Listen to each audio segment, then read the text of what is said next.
అపోస్తలుల కార్యములు 13వ అధ్యాయం. అంతియొకయలోనున్న సంఘములో బర్నబా, నీగెర్ అనబడిన సొమయోను, కురేనీయుడైన లూకియ, చతుర్థాధిపతి అయిన హేరోదుతో కూడా పెంచబడిన మనయేను, సౌలు అను ప్రవక్తలను బోధకులను ఉండిరి. వారు ప్రభువును సేవించుచు ఉపవాసము చేయుచుండగా పరిశుద్ధాత్మ నేను బర్నబాను సౌలును పిలిచిన పని కొరకు వారి నాకు ప్రత్యేకపరచుడని వారితో చెప్పిన. అంతటా వారు ఉపవాసం ఉండి ప్రార్థన చేసి వారి మీద చేతులుంచి వారిని పంపిరి. కాబట్టి వీరు పరిశుద్ధాత్మ చేత పంపబడిన వారి సెలూకయకు వచ్చి అక్కడ నుండి ఓడ ఎక్కి కుప్రకు వెళ్ళిరి. వారు సలమీలో ఉండగా యూదుల సమాజ మందిరములలో దేవుని వాక్యము ప్రచురించుచుండిరి. యోహాను వారికి ఉపచారము చేయవాడై ఉండెను.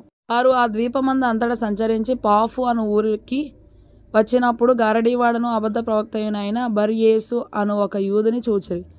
ఇతడు వివేకము గలవాడైన సెర్గి పౌలు అను అధిపతి యొద్ద నుండెను. అతడు బర్నబాను సౌలును పిలిపించి దేవుని వాక్యం వినగోరెను. అయితే ఎలుమ ఆ అధిపతిని విశ్వాసము నుండి తొలగింపవలనని యత్నము చేసి వారిని ఎదిరించెను. ఎలుమ అను పేరు నాకు గారడీవాడని అర్థము.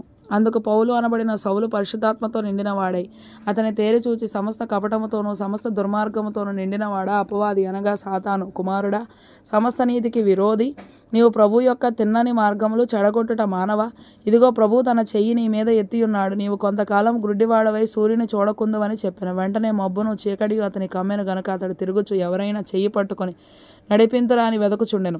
అంతటా అధిపతి జరిగిన దానిని చూచి ప్రభువు బోధకు ఆశ్చర్యపడి విశ్వసించెను. తర్వాత పౌలును అతనితో కూడా ఉన్నవారును ఓడ ఎక్కి పాఫు నుండి బయలుదేరి పంఫూలియాలోనున్న పెర్గేకు వచ్చిరి. అచ్చట యోహాను వారిని విడిచిపెట్టి యెరూషలేమునకు తిరిగి వెళ్ళెను. అప్పుడు వారు పెర్గే నుండి బయలుదేరి పిసిదియలోనున్న అంతియొకయకు వచ్చి విశ్రాంతినమందు సమాజ మందిరములోనికి వెళ్ళి కూర్చుండిరి. ధర్మశాస్త్రమును ప్రవక్తల లేఖనములను చదివిన తరువాత సమాజ మందిరపు అధికారులు, సహోదరులారా, ప్రజలకు మీరు ఏదైనా బోధవాక్యము చెప్పవలనని ఉన్న ఎడల చెప్పుడని వారికి వర్తమానము చేసిరి. అప్పుడు పౌలు నిలబడి చేసైగ చేసి ఇట్లనెను, ఇశ్రాయేలీయులారా, దేవునికి భయపడు వారలారా, వినుడి.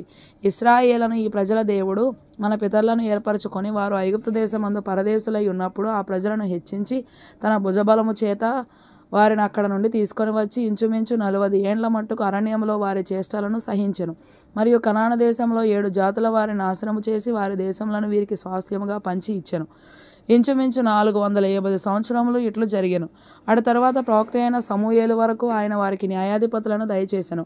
ఆ తర్వాత వారు రాజు కావాలని కోరగా దేవుడు బెన్యామీను గోత్రీయుడును కీషు కుమారుడునైన సౌలును వారికి 40 ఏండ్ల వరకు దయచేసెను. తరువాత అతనిని తొలగించి దావీదును వారికి రాజుగా ఏర్పరచెను. మరియు ఆయన, నేను యెషై కుమారుడైన దావీదును కనుగొంటిని, అతడు నా ఇష్టానుసారుడైన మనుష్యుడు, అతడు నా ఉద్దేశములన్నీ నెరవేర్చునని చెప్పి అతనిని గూర్చి సాక్ష్యమిచ్చెను. అతని సంతానము నుండి దేవుడు తన వాగ్దానము చొప్పున ఇశ్రాయేలు కొరకు రక్షకుడగు యేసును పుట్టించెను. ఆయన రాకముందు యోహాను ఇశ్రాయేలు ప్రజలకందరికీ మారుమనసు విషయమైన బాప్తిస్మం ప్రకటించెను. యోహాను తన పనిని నెరవేర్చుచుండగా, నేనెవడనని మీరు తలంచుచున్నారు, నేను ఆయనను కాను. ఇదిగో నా వెనుక ఒకడు వచ్చుచున్నాడు, ఆయన కాళ్ళ చెప్పులు విప్పుటకైనను నేను పాత్రుడను కానని చెప్పెను.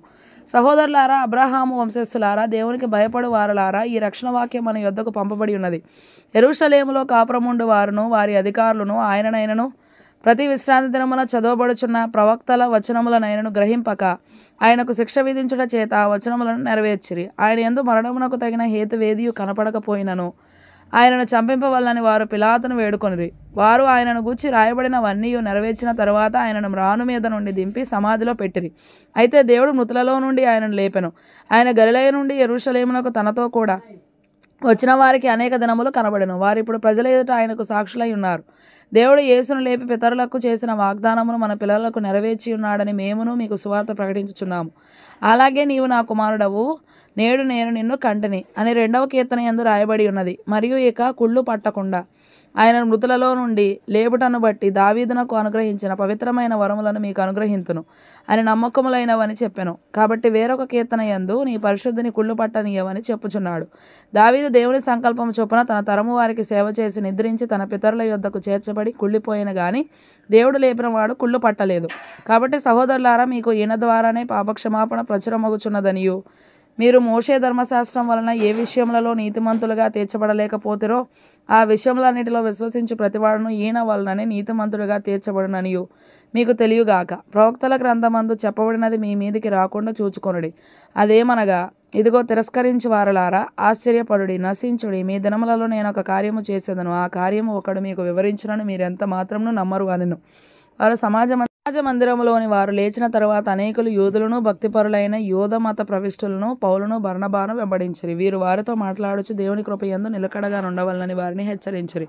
మరుసటి విశ్రాంతి దినమున దాదాపుగా ఆ పట్టణం అంతయు దేవుని వాక్యం వినుటకు కూడి వచ్చెను. యూదులు జనసమూహములను చూచి మత్సరముతో నిండుకొని దూషించుచు పౌలు చెప్పిన వాటికి అడ్డము చెప్పిరి. అప్పుడు పౌలును బర్నబాయు ధైర్యముగా ఇట్లనరి, దేవుని వాక్యం మొదట మీకు చెప్పుట ఆవశ్యకమే, అయినను మీరు దాన్ని త్రోసివేసి మిమ్మల్ని మీరే నిత్యజీవమునకు అపాత్రులుగా ఎంచుకొనుచున్నారు గనక ఇదిగో మేము అన్యజనుల యొద్దకు వెళ్ళుచున్నాము. ఏలయనగా నీవు బూదిగంతముల వరకు రక్షణార్థముగా ఉండునట్లు నిన్ను అన్యజనులకు వెలుగుగా ఉంచి ఉన్నాను అని ప్రభు మాకు ఆజ్ఞాపించననిరి. అన్యజనులు ఆ మాట విని సంతోషించి దేవుని వాక్యమును మహిమపరచిరి. మరియు నిత్యజీవమునకు నిర్ణయింపబడిన వారందరూ విశ్వసించిరి. ప్రభువు వాక్యము ఆ ప్రదేశమందంతటా వ్యాపించెను గాని యూదులు భక్తి మర్యాదలు గల స్త్రీలను ఆ పట్టణపు ప్రముఖులను రేపి పౌలునకు బర్నబాకును హింస కలుగజేసి వారిని తమ ప్రాంతంలో నుండి వెళ్ళగొట్టిరి. వీరు తమ పాదధూళిని వారి తట్టు దులిపివేసి ఈకొనియకు వచ్చిరి. అయితే శిష్యులు ఆనందభరితులై పరిశుద్ధాత్మతో నిండిన వారైరి.